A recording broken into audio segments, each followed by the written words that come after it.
உறவுகளுக்கு வணக்கம். இன்றைக்கி நம்மளுடைய கேப்சன் சேனலில் நம்ம பார்க்க போகிற சமையல் ஒரு வித்தியாசமான பால் கடம்பு. அடுப்பில் பாலை வச்சு நம்ம கொதிக்க விடலாம். நல்லா திக்காகிட்டு இருக்கு. இப்போ இதில் பால் பவுடரை நம்ம கலந்துக்கலாம்.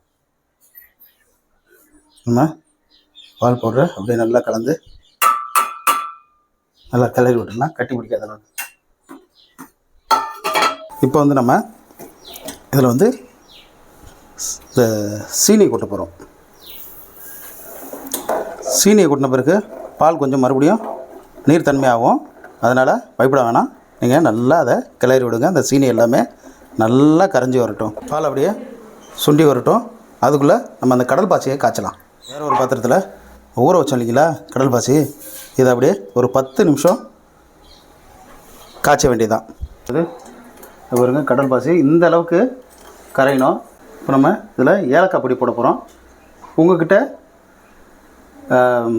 வெனிலா எசன்ஸ் இல்லை, நீங்கள் அதை கூட பயன்படுத்திக்கலாம். நம்ம இந்த காய்ச்சி வச்சுருக்க கடல் பாசியை இதில் போட போகிறோம். கடல் பாசி இதில் கொட்டின பிறகு கைவிடாமல் நல்லா கிண்டுங்க, இல்லைன்னா அடி பிடிச்சிரும், கலரும் மாறிடும். நல்லா கொஞ்சம் நெஞ்சம் இருக்கிற அந்த கடற்பாசியும் நல்லா இதில் கரைஞ்சி வரணும். அது வரலையும் நீங்கள் அதை நல்லா கொதிக்க விடுங்க. இந்த மாதிரி ஒரு தட்டை எடுத்துக்கிட்டு அதில் நெய்யை ஊற்றிக்கிட்டு நீங்கள் நல்லா ஃபுல்லாகவே தேய்ச்சி விடுங்க.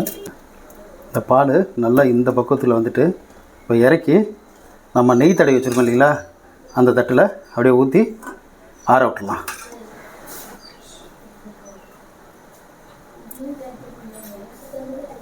பாருங்கள், ஃப்ரிட்ஜ் உள்ள வச்சு எப்படி இருக்குது பாருங்கள்.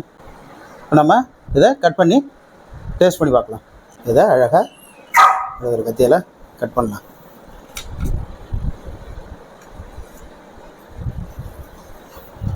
எப்படி இருக்க? அப்படியே சும்மா அருமையாக இருக்குங்க.